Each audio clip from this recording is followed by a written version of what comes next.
today, I want to thank today's sponsor, RoundlyX at roundlyx.com. Just not that long ago, I noticed they have this thing on there called Ideal Bumps that really helps you figure out when coins are down, up, and all sorts of other things. But in general, this service allows you to, round up your purchases like a lot of places do, but instead of just it putting it in savings, they're putting it into cryptocurrency. And that's really great because you can kind of pick and choose what currency you want. And this might be your way to DCAN on the average without even paying attention or noticing. And you probably already use some form of roundup on your card. So why not use it with Roundly X and get that cryptocurrency in? And they also helped create a lot of the stuff you're seeing in front of us. So let's go ahead and get this going.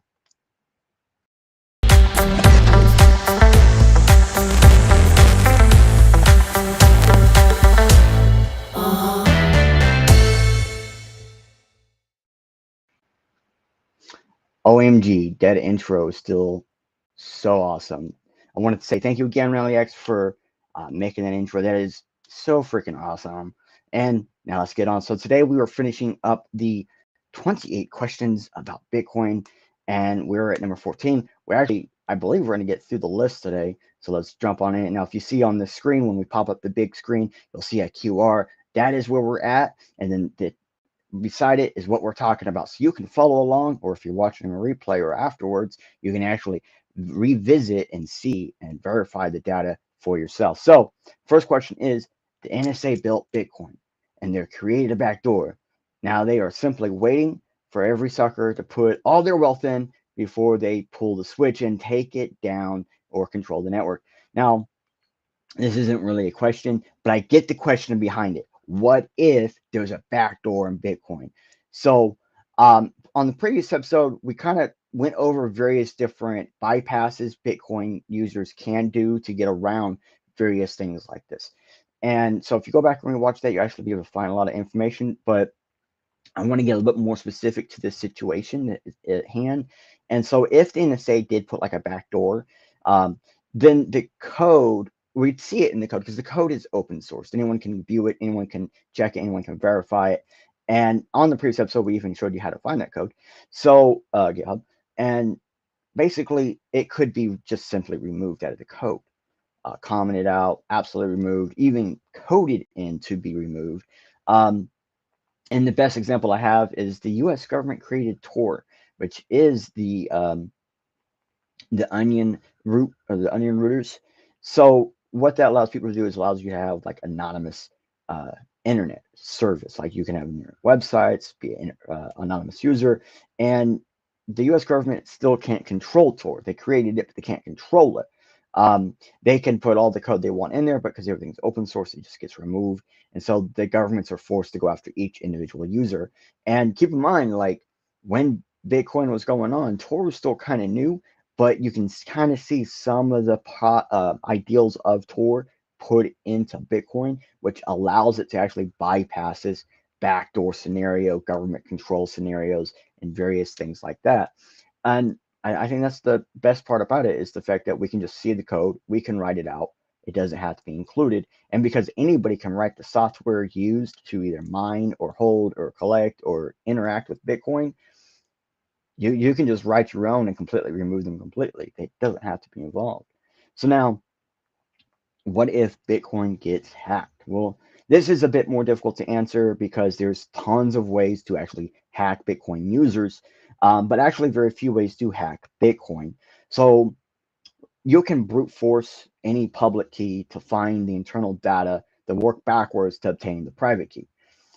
Every step of this process, this brute force to get the public key from a public key to get the private key, and then working backwards to actually that private key, like all these different things. When you brute force the public key, you actually get a secret key, and that secret key you reverse back to private key. All of these take quite a bit of information, and basically a quantum machine of 1 qubit, it would take somewhere between 50 years and 0.65 billion years. And I'm going to show you where that math comes from. And that's just for one public to private key, because every public to private key is unique. None of them are the same. So it's not like break one and you got them all. You got to break each and every single one of them individually. And so if you actually see up here on my screen, it says, how long would it take a computer to actually crack Bitcoin private key? And keep in mind, this is an old article. This is 10 years ago.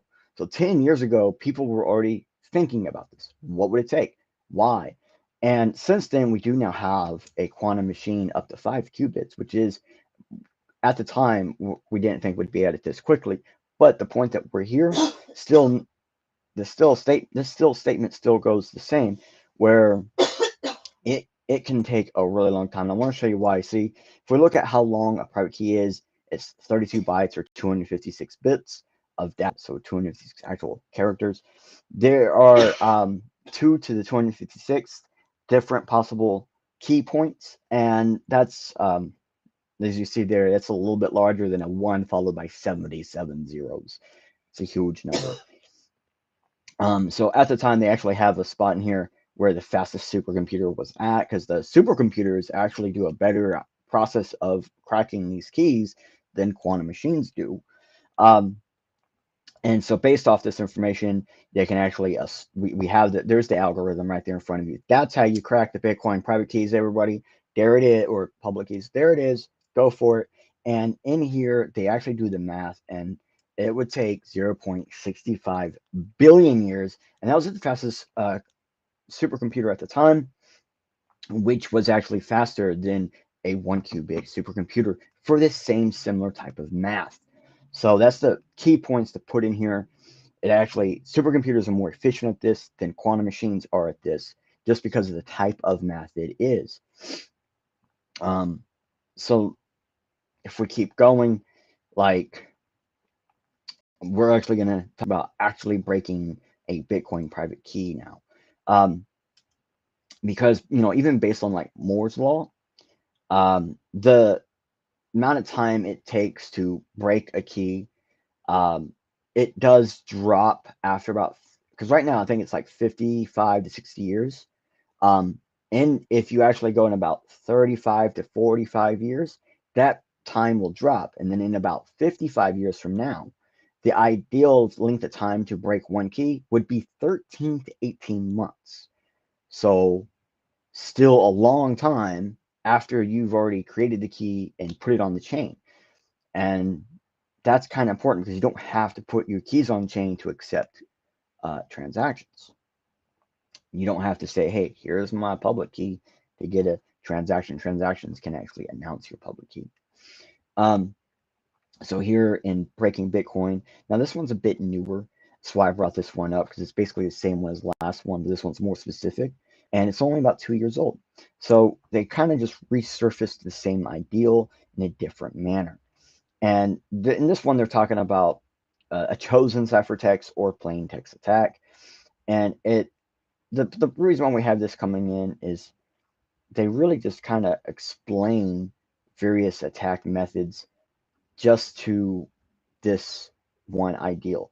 So, and you see there's another relevant answer here, but if you go through and you read this, because we stated a lot of it, but you can see that actually the realistic math is still the same, but how long it's actually going to take is actually longer. And they do point out here that now that we have a better announce system, you're 39% more difficult to actually perform this task. Because, when it comes down to it, this isn't the only way to do it, right? So we also need to look at, like, how can the users or the signing or the messages or something in between be attacked as well. It's not just about the keys, right? So we kind of have 4 different key attacks that's pretty much like with your signing. So one of them obviously is breaking the key, which we just kind of covered. But you also have extensional forging. You have signing a message, but you don't get to choose whose. You have like just signing one specific message and then signing all of them. So there you go. Extensional forging is signing someone's message, but not knowing whose. Selective is designating a specific one to sign for. Universal is, of course, signing all of them. And if we go Oh, I just noticed I did not move that over. Okay, so this would have been the second one on breaking Bitcoin private keys, and this is where we're at now. I apologize about that. But in here, again, this is all about cryptography. Um, and this is where they kind of explain this breakdown of when you have a SHA signing system, this is your attack measures. And the reason why those are kind of important is because Bitcoin has done quite a bit to remove the ability to selective forge and universal forge, which makes a huge difference. Because normally universal would be the most problemsome, and selective would be able to like select wallets that have the most amount of Bitcoin and sign messages. But what's one thing people don't really think about is just randomly signing messages probably is the most probable one right now, because there's tons of times where people send a transaction, but it's not a completed transaction. They still need another. They still need to sign it. This kind of basically announcing something to try to get a pre-block setup. A lot of times your multi-sigs kind of do stuff like this. So being able to sign those types of those types of messages would allow you to basically thieve currency. It could also really just mess up the perspective of Bitcoin if people are randomly signing your messages and proving transactions that weren't supposed to be there, because then after that you just have to fake or insert yourself into a wallet or do something to be able to push a message and then hope that your random signing system can actually sign it. um, and that's kind of your biggest point of attack right there, but the ability of doing that is extremely difficult because of the SHA-256 key system. um, so keep in mind, just signing these does not actually break this. It just kind of breaks the perspective of the system. And Bitcoin signing algorithm and its actual key itself is very good because it's not just simply a SHA-256. They've actually added stuff over time to increase that security to help against this. So now if we go, okay, what about database hacking?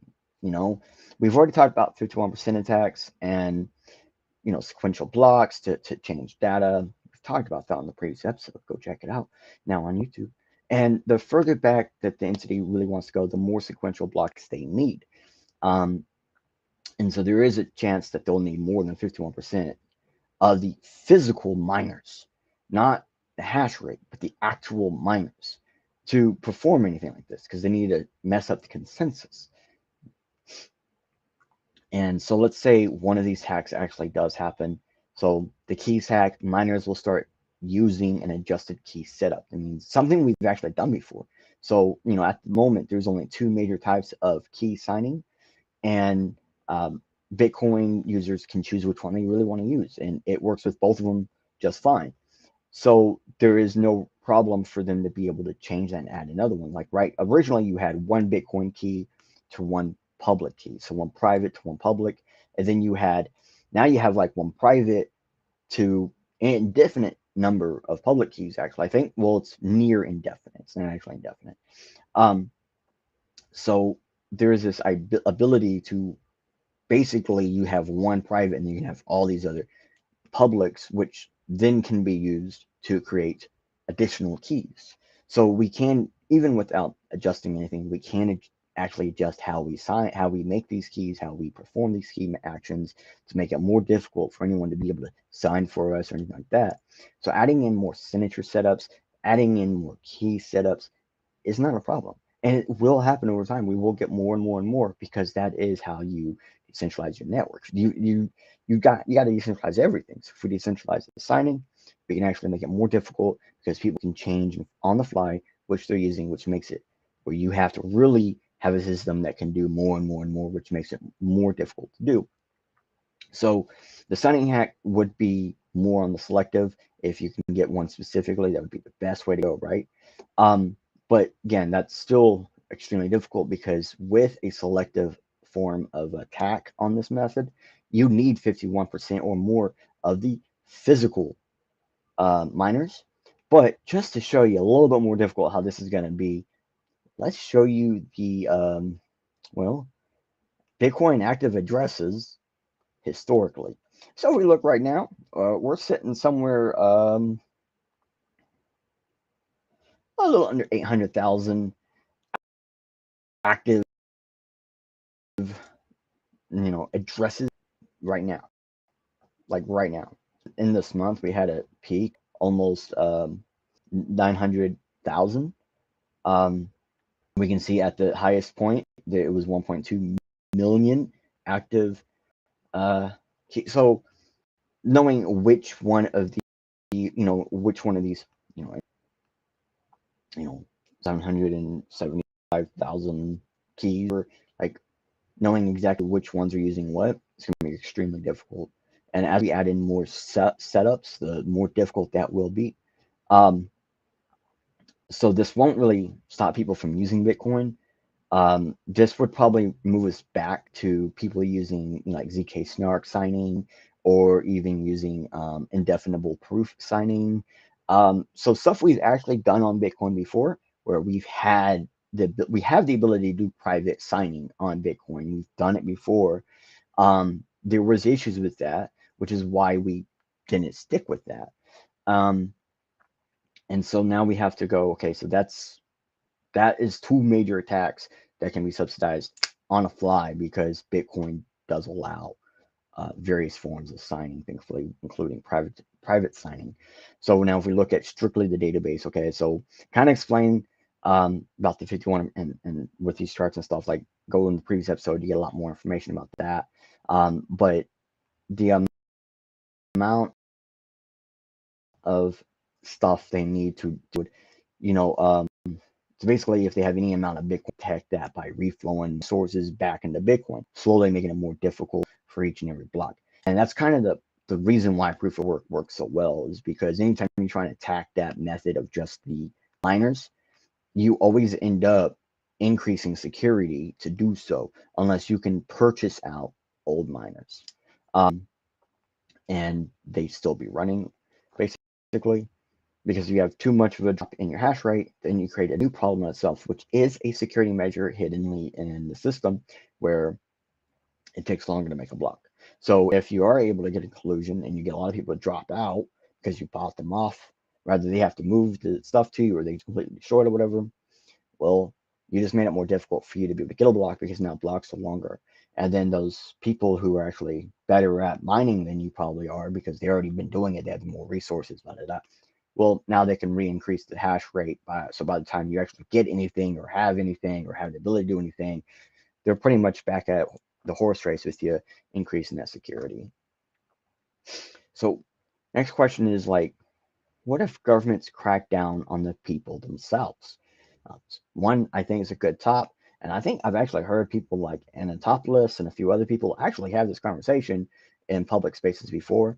So those are some good resources to look for. But this one goes into a little bit more detail. So let's go for this. Okay, decentralized money is great. But what use is it when humanity itself is enslaved? Would you agree that there is a race between Bitcoin and CBDCs going on? If so, isn't adoption itself also a possible security issue, in the sense that it needs to speed up in order to win this race? So like previously, we're going to take this in pieces, because this is like a multi-question setup. Short answer, though, is no, Bitcoin don't race. But let's go into the specifics. If everyone is enslaved and cannot think on their own, the least needed for Bitcoin to exist is people thinking on their own, then there's actually no point for Bitcoin in this scenario. So then it would just stop. People would just stop. It wouldn't matter. Oh, well, you know. So continuing on with what if they're not enslaved themselves, because there's nothing, if everybody's actually physically enslaved, there's absolutely nothing you can do. You're kind of screwed. So let's go to the Bitcoin versus CBDC race. Okay, so no, I don't agree with this ideal, because Bitcoin doesn't compete with anything or anyone. It doesn't need to, it doesn't have to, and it chooses not to. Only others can compete against Bitcoin, because Bitcoin is independent from everything else. Bitcoin has nothing to do with anything other than Bitcoin. Even other Bitcoins have nothing to do with Bitcoin. Bitcoin is just Bitcoin, and that's how Bitcoin chooses to be, which is a security measure. CBDCs are are going to become more of a thing in the more recent years. Like we've already seen China having a digital currency for a multitude of years now. They have basically a CBDC, but the banks are owned by China, so China still controls it. But CBDCs will be competing with it, with Bitcoin, as they are trying to gain full control of everyone. And so otherwise, it isn't really a race of the two systems. It's just like a race in perspective, because in reality, most things do work independently from each other. Marketing really becomes a race. Because like we've seen in other countries, like in Hong Kong and stuff, where they have both China, China banks, and they have Hong Kong banks, and they have other banks. These kinds of countries where we see multitudes of banking systems in the same country, we do see the marketing causes a race in it. Like we see in America that we have various different types of banking systems, and we see their marketing's all competing with each other. So the marketing really is the competition. The actual system, no, it really isn't. In some cases, you could even say CBDCs would have to get faster in order to compete with Bitcoin. Bitcoin don't got to get faster. Um, So is adoption a possible security issue in regards that Bitcoin may need to get faster to compete in the race, as in this specific question? No, or else adoption would have already been a security issue in the past. Bitcoin's block rate is based on the number of natural forks um, to prevent that from happening. So two blocks being looked at the same time, that's a natural fork. So we say, okay, right now there's two blocks being looked at as the next block. Which one's going to get it? This does happen naturally about once every 2 weeks on Bitcoin. So that's why the block time is 10 minutes. The shorter that block time, the more often this happens naturally. And so Bitcoin doesn't actually need to speed up. Its speed is a form of lag security, which isn't normally a term you hear in this type of stuff. We hear it in other industries in the internet, like servers and games, where having lag actually causes more issues to people trying to disrupt the system to where they're unable to do that automatically. Um, so this lag security has been removed many times with like proof of stake chains, and many of them can actually be attacked. Many proof of stakes can be attacked for less than 1% of their market cap. So when there's authority involved in a chain, speed is useful. But when there's no authority involved in a chain, speed is kind of irrelevant or less needed. Authority needs that higher speed to decrease the chance of losing their authority, while authorityless chains or systems need slower speed specifically to keep that loss of localized control. I know it sounds absolutely insane, but it is a true statement, and we have seen other chains in the past and currently where one system, one company, one organization can completely control an entire chain by simply having less than 4% of the total miner supply, because its speed and concrete, where the transactions cannot be reversed very quickly, is actually used as the attack measure in these networks. So what about Bitcoin being a deflationary asset? Does that mean that it can never become a reserve asset by its very nature? So this one, I actually find like myself in between two situations here, because I actually say Bitcoin is very inflationary right now. It's very rarely deflationary, but let's just short answer is Bitcoin is the asset you use it as. I'm going to say that one more time. Bitcoin is the asset you use it as. So a reserve asset, as in like the capital held back from investment in order to meet probable demands. Okay, that's what we're going to say. That's a reserve asset. And that's a definitional little term. So Bitcoin has been used as reserve currency in the past for color coins and altcoins. Color coins burned Bitcoin to create a supply. So those coins cannot be reversed back into Bitcoin, but they could be traded back for Bitcoin. Altcoins have used Bitcoin as a base liquidity pool factor to consider its price. So the more Bitcoin in the pool compared to the number of altcoins in the pool, or in existence, my bad, gives the cost of the altcoin. What this altcoin you would send back to the pool, blah, blah, blah, would, determined based on the Bitcoin's actual price of the value you're looking at. But thusly, when we see people going in and out of these pools, like we see these pools now all the time on Ethereum, but it used to not be a thing. It used to be really very few people back in like 2015 and 16 were actually doing this with Feathercoin and Litecoin. And I want to say Dogecoin, but I don't think Dogecoin was really a big thing then. But Feathercoin and Litecoin had two of the biggest pools at the time in 2015-16, and people were just using the Bitcoin amount in those pools to determine the price of these other coins because they weren't on charts or anything. And so that it's been done before, and it worked well in those scenarios where we're not really absolutely considering the price of Bitcoin to US dollar. We're just considering total supply over pool supply. So now if you are trying to use a bag of Bitcoin, like say you personally or a company is using a bag of Bitcoin as a reserve asset, you'd actually have to make sure you don't put in more into your investments than what you can get for your Bitcoin. Because just because the price of Bitcoin is 20 grand or whatever, doesn't mean you will actually be able to get that full amount. Every exchanges have different prices, and demand is its own reasoning for what you can actually get out of it. So you'd have to keep your investments under your Bitcoin settlement value mint, which is the actual amount you can get back for the Bitcoin you technically physically have, which, could result in tons of microtransactions of your investments of selling and buying these investments in order to keep it under that value or the reserve value. But even in this case, Bitcoin could be your reserve currency. So the fluctuation of price is more of a reason to not use Bitcoin as reserve currency than the actual question. I wanted to add this in here because I think it's important to the ideal.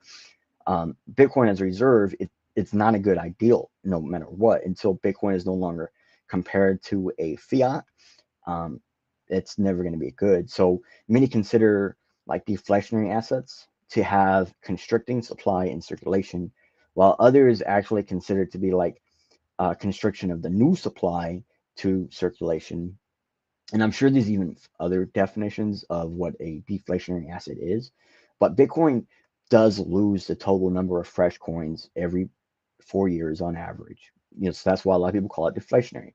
But the actual circulating supply fluctuates all the time. And so I want to go over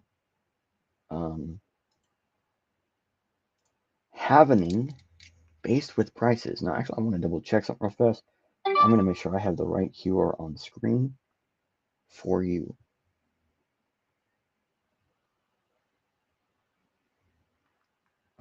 And I did not. There we go. Now we should be back where we were. All right. So when we look at the Bitcoin halvening, and there should be a HALVEN. It's halven. Halven is the action of halving or cutting something in half. This word right here isn't accurate. So like here we go. So if we look at the halvening based on the price, we do see that it does increase the price over time because it slowly becomes deflationary after the halvening. It's not immediate. So when you're looking at this, basically every 4 years we have the halvening, and you have the higher probability the price will increase after these because the ability to obtain Bitcoin after the halvenings slowly gets more difficult. And so even like when you're looking at this, basically, if you see the price doesn't boom immediately after the halvening, and after each halvening, it takes longer for the price to actually boom. Now, if we see this little weird line here that's just kind of in there, that was a pre-prediction based off the first original halvening and has actually nothing to do with the real Bitcoin price. It's just an estimate. So in my perspective, this right here is it's going to be more down here. It's going to get closer to the next halvening compared to the current halvening.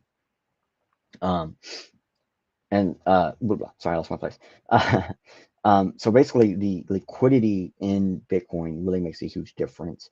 As I was kind of mentioning at the beginning, of this question, just because you have $20,000 worth in Bitcoin, Bitcoin's worth 20,000 in one Bitcoin doesn't mean you can get that back. Because what if there's not enough demand because of the price of Bitcoin or something? it's going to be more difficult for you. And if you actually look at the halving, it takes somewhere between 6 and 20 months after halving for Bitcoin to go into a deflationary statement where it's actually kind of difficult to get Bitcoin, and then the price goes up. So now I do want to say right here, Bitcoin, is it inflationary or deflationary? People have been asking this question quite a lot because a lot of people who actually know Bitcoin, they're not just going based off of ideals mentioned. They know this stuff. They say Bitcoin's not actually deflationary. 99% of the time, it's inflationary, all the way up into probably a few years after all of the Bitcoins have been mined, will it start to actually become deflationary. And then if we go to this next one, I really want to show you guys this one. It's just another one on the exact same topic. One's newer than the other one. So just wanted to give you both of these, an older one and a new one, so you can kind of see how the ideals of Bitcoin being deflationary and inflationary has changed over the years, because it's still being questioned to this day. So now energy consumption might be an issue. So what if Bitcoin gets too big? Okay, so energy consumption doesn't have to be an issue because miners can use green or renewable energy. Many crypto miners already use green and renewable energy because they see that it reduces costs over time in the long form for their miners. So let's say, though, energy is the concern and the green miners mining Bitcoin would still be there, still have their own source of energy, and would continue working and keeping security, while all other internet-based systems in the world would slowly struggle to obtain power, and they would actually have more problems. Bitcoiners that are looking at their long-term mining futures already figured out local ways to obtain power without larger systems like their current governmental grid or anything like that. So a lot of them have actually disconnected from that grid system to use their own energy because they see the importance of it. So this is something that we've already thought about a long time ago. We've already worked on measures for this. And I've actually done an episode that covers this way better than what I'm covering it right now. So I would recommend you go watch it. Um, it is right here. Episode 3, security. So you can get that QR. It's actually on Twitter. You can actually also find it by looking up 3D changes perspectives, and it will appear. Because basically I did a whole thing on the security versus proof of work versus proof of stake, and I kind of went over the fact that much of the Bitcoin energy consumption is through green mining, and I showed proof of that. So to help you in total energy usage on Bitcoin, it's only an estimate, but I do want to show you this as well because it does have some good points. So again, this is just an estimate. It's not actually correct and the most point, but it shows you some really good perspectives to look at. So like if we look at nations, Bitcoin is somewhere above Sweden and below Poland on the average per year. If we go into carbon footprint, uh, it shows you like how they estimate the carbon footprint of Bitcoin miners and transactions and all this other stuff. And we can actually see it compared to gold. You get 146 tons of CO2 for 1 Bitcoin compared to 23 CO2 tons to obtain an equivalent amount of gold. So that's an equivalent amount of gold to Bitcoin at the time where it was actually worth a lot of money. It doesn't tell me how old this is right now. I think it was like 2019 this was made. Oh, no, 2021. So this was updated recently. So it was written in 2019, I think, but it was updated in 2021. So, yep, May 2021. So this tells you that 6.34 times more CO2 is emitted to produce 1 single Bitcoin than its gold equivalent. Sure. But again, compared to home, compared to your Visa transaction, basically they're like, just your Visa transaction is it's doing their best to reduce the energy cost, and then to projected cost of what it's going to cost. I mean, I just want to show you guys this because although these were estimates, this one right here is probably the closest to real in estimations. And at the end of the day, you'll notice in here, none of it talks about the resources behind these other systems. You only talk about specifically like with the Visa, the little machines you use to process transactions on Visa, not the server farms or anything like that. When you're talking about like the what was it, the carbon footprint one going against gold or whatever, they're actually talking about the machines used to mine gold, not the transportation or anything else, or the big companies that have to clean and refine gold and all this other stuff. So at the end of the day, even your estimates are always going to be false. But I wanted to show you that because, again, this is the closest to real estimations that we have. Now, next question is Lightning Network vulnerability. Is it, really decentralized? Is it a company basically? And what if it gets compromised? I do agree the Lightning Network is not decentralized. I am actually not a fan of Bitcoin Lightning Network, and it does have many faults. But the short answer is Bitcoin Lightning Network does not affect Bitcoin. Bitcoin affects the Bitcoin Lightning Network because the Bitcoin Lightning Network is built up on Bitcoin, not the other way around. Bitcoin has absolutely nothing to do with the Bitcoin Lightning Network. And the Bitcoin Lightning Network would not actually exist without Bitcoin. And one of the other key points here is the Bitcoin Lightning Network is basically how your DNS system works on the internet. And we've seen that have many problems the more it gets used. So I do see the Bitcoin Lightning Network, unless they make more and more changes, it's only going to get worse. But Bitcoin won't have anything to do with it, won't be affected by it because it doesn't actually have any control over it. It's the other way around. Bitcoin has all the control over the Bitcoin Lightning Network. So next question is Bitcoin with Stacks and Strike. Do they pose security issues or threats to the network? Short answer is no. The Bitcoin Lightning Network has nothing to do with Strike. It just like it has nothing to do with the Bitcoin Lightning Network. Strike and the BTCLN, they need Bitcoin. They need that network in order for them to do what they want to do. Blockstream could actually pose a bigger threat to the Bitcoin network if they bought off all the devs, which I kind of already explained if you want to check out the previous episode on YouTube.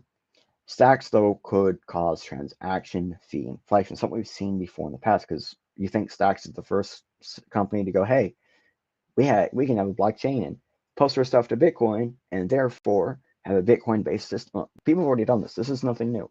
And we have seen this happen before, and we've actually seen miners like decide to not block those transactions, and those companies had to have miners in order to get transactions through because people saw that as a threat on Bitcoin. It wasn't an actual attack, it was just an attack on the users because the users were then, some users were basically paying more fees while your super users knew how to get free transactions. Bitcoin still has free transactions to this day, but these fee inflections does cause issues with the users. The users get affected by the most. And every time we see these big inflations with fees, devs come up with ways to reduce the bytes needed per transaction in order to lower the fee count, basically. So it's not really a security issue. It is burdensome, but it does also force devs to work harder to solve these problems, which is a positive, actually. So does Neuralink and similar mind reading type of systems pose a threat? Yeah, it does. But also, no, there's a way around it already. This is something I really like. This was a really great question. So Neuralink is only a threat to the users that know their private keys. In this case, we're talking about signing. There are devices that can actually sign for you and things like that, so you don't actually have to know your private keys. Which I am a big person that says you need to know your private keys. But Neuralink, also you have to choose to get it right now. If there was any forced attack like that where people were forcing you for them to be able to read your brain and thoughts and whatnot, well, we just go to Tangent. There is such thing as private keyless wallets. That's right, wallets that have no actual private key, and you can still use them. This is actually a positive. So this is the solution to that system. I recommend you try it out because I actually, someone gave me a Tangerine wallet and I gave it to my dad because I knew my dad would not be able to handle his own keys. And to him, he sees it as a credit card that he can only use on his phone. But he absolutely enjoys it. He uses it like anything else, and he doesn't even completely understand it. He just knows it's Bitcoin in his wallet, and he puts it physically in his wallet, and he likes that. Now, if something happened to that card, he gets screwed. That's when physical attacks become an issue again. But again, if you're going to attack someone's brain, physical attacks are the problem. If you're going to do physical attacks, brain is the solution. So those are always your ways to correlate those two issues. Next question is, what is the best way to send Bitcoin to multiple addresses in a single transaction? And I just realized I'm off on the QRs again. Oh my gosh, how did that happen? But this way of sending multiple transactions is actually called batch transactions. I do want to go over this. So here we go. CoinGuides has basically they explain how to do this, where you can actually batch your transactions to send to multiple addresses. And this is what the OP return is for. So you basically would be like, oh, I want to send a transaction to A, and I want my OP return to be to 55 other people or 600 other people or whatever. But they really go over everything that you're going to need right here. They have even more places you can go to learn more about it, examples, all sorts of different things, because this is an important method to lower your transaction fees if you are a company or something like that working with constant Bitcoin transactions. And most exchanges do batch transactions, and they batch transactions in a manner to where when they actually submit their Bitcoin transaction, it is blocked normally within about 1 minute. Because if you know the timing of Bitcoin blocks, you can actually measure that and get block times shorter by submitting in a good manner. So either by using your own node, doing it by hand, or having specific wallets designed to allow you to do this is how you can do this. And again, all that is right here in here. They even give you examples of wallets that let you do this and how to do it, because that's the most important part here. So you want to know how to do it. This is your resource for that. And this is the best resource I could find for batch transactions, because it covers so many different options. So please check this one out. It's right there on the QR beside you at coinguides.org. Now, what the next question is, are cryptocurrencies and Bitcoin the same as CBDCs? And all kinds of SDG governmental people are talking about. This was actually a fun question. I didn't know what SDG meant originally. I had heard that and I was like, what is this? What is this? But now I know what it is. It's the ideal of reducing to removing CO2 production, which I still find strange people want to do that. Short answer is no. Bitcoin is unlike a CBDC completely. And if anything, they're exact opposites to each other. Bitcoin is permissionless, trustless, ran by the people for everyone, including bad actors. CBDCs, though, are permissioned. They need trust in order for the system to even work, and they run against the people to ensure that the system continues. So CBDCs is just a digital currency, which is basically like the current credit and debit system already in place almost everywhere. So anytime you have a card that you can use to buy something without having to put money on that card first, that's the same thing as a CBDC. I know it sounds strange, but it is. A CBDC can allow people to basically get flash loans and other things we see on Ethereum and other these systems and da. They give you all the programmable things, but the credit debit system, so your debit card, your credit cards, all of that is already programmable. Everything a CBDC offers, they already offer. The only difference here is it's got less governmental regulations on a CBDC compared to the current system we have. So the next question is how to be a cyberpunk. And this is actually cypherpunk. I misread this. How to be a cypherpunk. So if you don't know what a cypherpunk is, those are the people that really believe cryptography is the key to the future. So in other words, to do this, you would need to learn to take your own data and digital responsibilities into to your own accord, which is the point of Bitcoin. It gives you your responsibility of your own financials again, right? So this is something that cannot just be told to you. This is a practice of separating one's personal self from one's digital self, while being responsible for both their digital and physical exposure, their experiences, and everything else they do. But to really help out and learn to use systems the hard way, basically. Learn to be that super user. Spin up your own email system, run your own DNS, VPN everything, and have your own VPN personal network before you send your traffic anywhere else, including other VPNs, Tor. Stop using Google. Find Linux. Run your own nodes for the cryptocurrencies you use. Good resources for this is hard to come across, but there is one person who had to figure out how to do this, and he's actually has resources to help you out. So I'm going to bring up James Locke.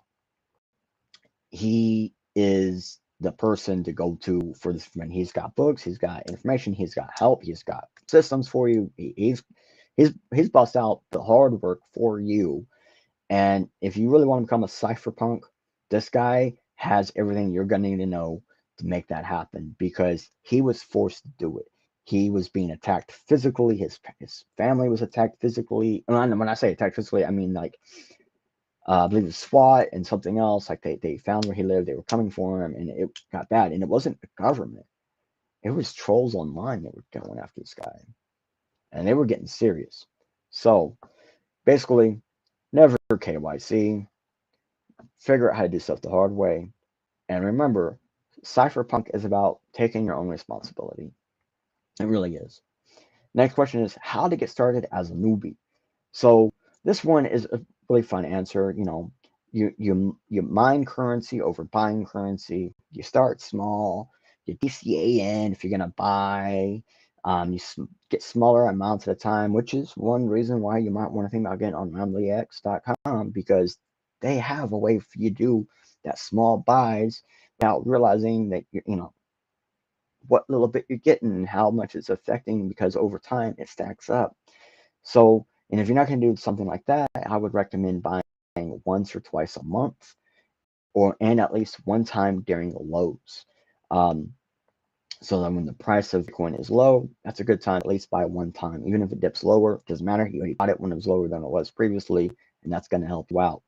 So collecting from faucets is another great way to get exposure to cryptocurrency, because you can obtain it for free by watching ads, and you can it gives you money to do the learning process. The using the stuff, it's always going to be a learning process. You're going to make bad transactions. You're gonna send to the wrong wallet. You're going to do something that's going to mess up. Don't be afraid to have multiple wallets. Like, you got to learn the hard way, bro.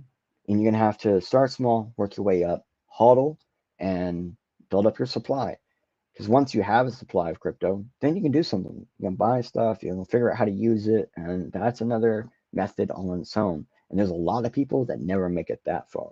So don't be afraid to go on and continue learning. Now, the next question was like favorite DAPPS. I don't really have any favorite DAPPS. A DApp is just a decentralized application. It's not a DApp, it's actually DApp. And for the most part, many of these DApps are not actually decentralized. They either are on like they either have a decentralized login or they're on a decentralized storage or database like a blockchain. But if you're gonna say anything, I would go like Coinomi or something like that, or use a DEX. Those would probably be mine, even though I know Coinomi isn't actually a DApp. But then again, like I said, most DApps are not DApps in the first place. That's just marketing terminology. Sorry I couldn't give you one there. But next question is like, what's the benefits over fiat? Well, the answer is permissionless market. The biggest points in crypto is A, you can hold your own banking keys. B, it's a permissionless market, meaning you can kind of buy and sell whatever the heck you want. I know that means bad things can happen, but also good things can happen. You ever been, PayPal ever told you can't do something? eBay ever told you can't do something? You ever been kicked off a website or a platform, or been told you can't send a tweet or something? And people see it all the time. So that's the real benefit here. So these two options alone, like holding your own keys and having a permissionless market, brings back freedoms people before us had, and they gave up, so we don't have them. Freedoms does come with responsibilities, and you got to be prepared for that responsibility. Yeah, you might not actually be, but you got to be prepared mentally that you're going to have responsibility with freedoms.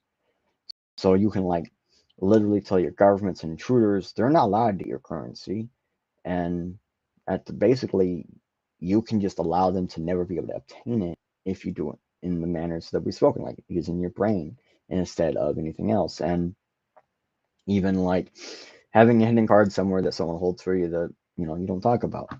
All sorts of different things you can do. Like there are actually people they'll show up to where I'm at and they'll do their Bitcoin transactions with me, and they don't have anything on their phone, their personals, they're at their house or anything to even represent that they own Bitcoin because they choose not to hold it with them, and that's their security method. But when you have your power of control, when you have the power of your money, you have power of control, and that's important. So next question is like how to read a blockchain transaction. I'm actually glad someone asked this because most people don't know how. There's a random block explorer. There's all sorts of different ones. You can use any uh, currency. I'm going to stick with Bitcoin because these are all about Bitcoin. And most of your blocks are set up similar to Bitcoin. So I'm just going to go click on a random. Oh, it just updated. Let's click on a random. Here is a random transaction. We can see what the fee was, which is really low. We can see the cost of sites per bat, or it's still really low. Wattage, sats per wattage, and total bytes used. We can see again it's the virtual bytes, which you can see the actual bytes and the virtual bytes are different. I do believe that means they're using SegWit. We can see the cost or how much money was moved. Which actually that's a good amount of Bitcoin being moved for $415 for 83 cents. Now, I don't know if you noticed, but all I did was click on that to change that up. And there's a little button up here. So they really have a good deal going on. I've actually seen people move less money from Chime to their checking to savings. And well, no, not checking savings. It was a Cash App to Chime. And they paid a higher transaction fee to move money from Cash App to Chime than this person spent moving $400 from one person to another. And then if we look down, we actually see the hash. We can copy it to the clipboard and view it. We can see the date timestamps of the block and whatnot. Well, we can actually see what they did is they took two UTXOs, two transactions that previously happened, and sent them to two other UTXOs. And if we look, one of these, that looks the same, don't it? So they actually had to return back to their own wallet. So basically what this says, they took two transactions, two of them at another time, and they sent a majority of it to this person right here and to themselves as a cashback. And we can also see that both these transactions have not been spent yet. These UTXOs are still fresh. These UTXOs have been spent. If we go into the actual details, we can see it still hasn't been confirmed by multiple miners. We can see what time the block was received, the size, the weight. Oh, that's what that was. Weight. Oh my gosh. Weight. The weight of the transaction, where it's at, where it came from. It came from the main pool. So we can actually see, did it come from a pool? Did it come from directly from a miner? We can see how that was done. And there are sometimes you'll find transactions where it will say the name of the pool, or it will actually say minor or unknown to let you know it either came from a person or a node. Number of confirmations, input, total output. Ooh, such a huge loss. Not really. The fee, cost, all the same stuff we just saw. We can see they break it down. Here's the actual block data. We can change this up from hex to ASM. I actually prefer hex over everything. So index, your address, your script for that key. So if they were using a specific type of key, we could actually get a lot of data out of this script which is a bad thing, which is why you should not use a public extended key, which this person did not, thankfully. And if they have a SIGWIT or scripts inside the signing, we can see that. A lot of times your multi-signatures will have that, multi-signature wallets. Witnesses to the situation or signing, the index, the address the money was sent to. This is the main address the money was sent to, by the way, not the OP return. The script behind that, same data for that. We can see the actual outputs, where the money, where is it going and stuff. So we can see 0 being the actual main transaction, index 1 being the return, the OP return. We see how much all that is. So, and your scripts here again. So this is the one we use to verify data points. We can actually go further in, but that's basically how you read it. For the most part, what most people are going to be looking at is they're going to be looking at this stuff right here, and they're going to be looking at this, and they're going to be looking at this, which is why all this summary is up here at the top. That's generally what you're going to be looking at. Now, when you actually open up a block by hand, you're going to get more this stuff, where it's going to be data, comma, data, comma, data, comma, data, comma, and it's set up in a specific order, and you can find that order out online. I'm not going to show you that one because there's different ways that order could be done based on what kind of block it is. So sometimes it takes a little bit of trial and error of learning and checking and seeing and going to block explorers and seeing what they say to see if you're reading it right. And that's just another way to increase your brain and what you know. So the next question is, what's next beyond cryptocurrencies? I really like this because this is something I've been talking about more and more and more. Basically, okay, self-hosting is what's next. Basically, your that protocol, your routers, Web3, Hash2, Web4, mesh nets, all this stuff. So distributed, decentralized networks, and money and systems beyond money. So moneyless systems. These are what's after cryptocurrencies. This is what's the next venture. Even get to a point where we can actually run without money at all. That's a real good potential in the future. Bitcoin is the gateway drug to self-hosting. And I know most people hear self-hosting and they think of just websites, but that's not the only thing it can pertain to. Self-hosting is growing some food and you commonly enjoy, or a crop that you can sell. Self-hosting is learning to fix something in your home, fixing something on your own. Self-hosting is learning to do what you want to do or like to do because it's something that interests you.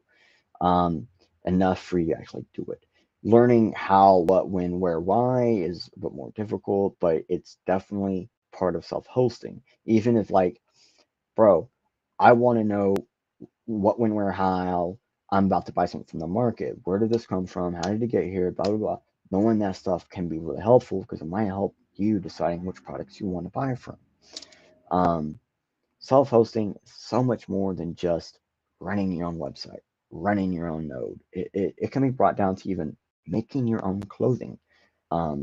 So making your own thread or getting stuff prepared on your own. And I believe Amish does that the best. They believe heavily in self-hosting, and they do a dang good job at ensuring that they self-host.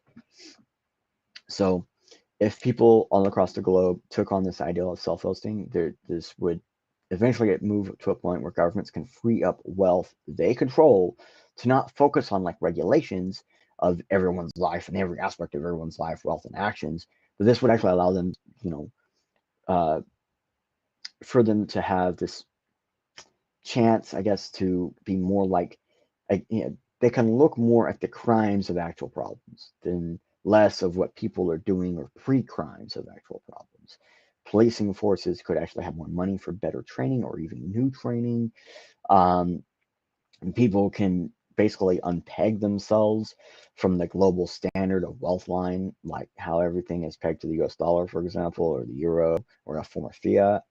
Then people can move off the pay-payer system to go to a do-for-use system, where we actually get to a point where electronic civilization is actually capable of doing many tasks. So the few tasks left, specifically humans, could be on good faith, where people can step in as they need to handle the small tasks needed in order to use those services. We already see this where people can actually like ring up their own stuff in stores and stuff. Believe it or not, there's a benefit. What if an entire store was automated and you had to ring up all your own goods? What if you could just step in and ring up someone else's goods for them? Someone might not know how to do it, might not be very good, or you could just step in and be a good person. And the ideal of getting to a point where people are doing stuff more like that, where volunteerism takes over, is great, because then that pushes money out of the equation slowly. It goes from, oh, I have to go here, scan these things, and hand this person money, to where I just go there and get stuff, and people just show up and put stuff in because they have extras and excess, and then the amount of people that need to go into those stores in the first place drops, and the need for those stores drop, and then it becomes less of an issue and more of a community helping community thing. Something we kind of heard and saw about in Star Trek, but Star Trek does it in a stupid way that doesn't make sense. So these self-serving economies is the tread line between total independent economy systems and where we're at today, which is on the urge and verge of going into total authoritarianism economies, where you have to ask for everything, and that's scary. For the most part, though, the grandkids of Generation Alpha actually start to see more of the self-serving economy, because the technology will be there to help it. Self-hosting, because of Bitcoin, is already starting, and it's going to take probably about 20, 30 years for self-hosting to turn into this good faith economy setup. But yeah, that's what I think is beyond it. I can't find any proof of that, because that's just a perspective of mine. But yeah. Next question is any other Bitcoin or any Bitcoin of any form a danger to Bitcoin? Yes and no. I mean, another exact duplicate chain that is slightly different can pose a threat in 3 reasons. First, you have like holder poisoning, where if a token being held by a pre-new Bitcoin holder can use their token on another block or Bitcoin chain, they may know or not know or understand which is the real chain, but the new Bitcoin wouldn't work on the old Bitcoin chain. So this would be an attack similar to shadow chain attack. The second would be like forking or moments in vulnerability to the chain.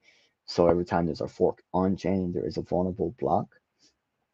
And so if this becomes like as close to the original but not quite the same, it could cause more forking on the average by the miners, which then gives more vulnerable blocks over time.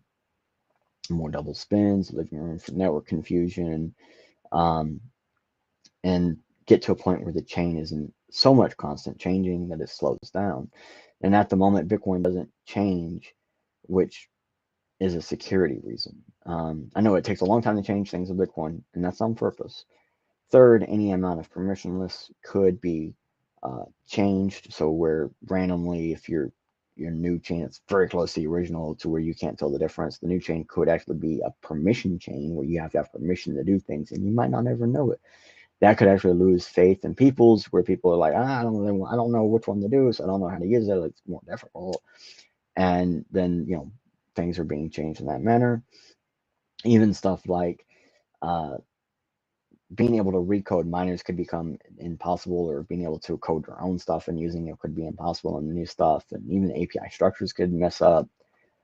So those are the possible attacks if you have a chain very close to the original but not quite the original. And that's the best way to say, because all the other additional forms of Bitcoin have never been a danger to Bitcoin except for the actual fork process. There's one vulnerable block per fork. So no, though, because I did say yes and no. No, because it is possible to have actually 2 Bitcoin chains that are exactly in line with each other, except for the block height and total supply released. So we could actually have 2 Bitcoin blockchains working together, one being a brand new blockchain, one being the original, and they work exactly together. Wallets cannot be duplicated on each, on all these different things. So everything understands they work with each other completely, and This would be the start of a brand new Bitcoin chain to run with, and this would inflate the total possible supply from 21 million to 42 million. This would cut down block time. You could actually have it cut down to about 5 minutes per block, and at the same time, someone could be like using Bitcoin as the original user or whatever on both chains, and um, it could cause errors and stuff, but there are ways to get around that still. And this ideal here is like a way like to, if we're afraid that mining is no longer going to be available or whatever, and transaction fees aren't going to blah blah blah, this would be a way to solve that solution. Um, and has been pitched by a handful of people about trying to do this even to this day, because people are saying, hey, this actually would be better over time. Um, so now the next question is, what if we would discover some new or cheap or free source of energy? So basically, like, what if energy was no longer the problem? What if energy was just there? Okay. I know this hypothetical is very hypothetical, but this scenario has been brought up before in the past. And so I do like it. I want to go over it because does it mess with its security? And what would the impact actually be, are the two main questions here. For the security, our answer is no, it's not a problem to security. Although this type of scenario does impact the price of Bitcoin, it will go down. But what about security? Like, that's where it gets more fun, I think, because at the moment, places are overproducing energy and they cause stress on the grids where they are then forced to do something to lose stress, which then causes actual issues. And so we already see that as a problem. So if that was no longer a problem, there would be a lot more people playing with proof of work, and there'd be a lot. And like, let's say right now, boom, endless energy. No one got to worry about energy no more. We're all good, bro. Well, there would actually be a increase in hash rate very quickly, and then there would be more fluctuations in hash rate as well. So we would actually have a fluctuation of block times from below 10 minutes to above 10 minutes, and the security would be completely intact. But Bitcoin would be then seen as an inconsistent object where it's no longer as consistent as it was, and that would actually push for more proof of work coins, because we've seen a boom in the past. We would see another boom of them. And that's actually a good thing, because the last time this happened, where we had a boom of proof of work coins, it removed a lot of stress off the Bitcoin network, allowing for more improvements to be done easier without issues or worries or problems. And so I believe like something like this would be the actual impact of that again. One second. Just because we've seen it, but having the extra energy would mean people would be able to play with stuff without worry.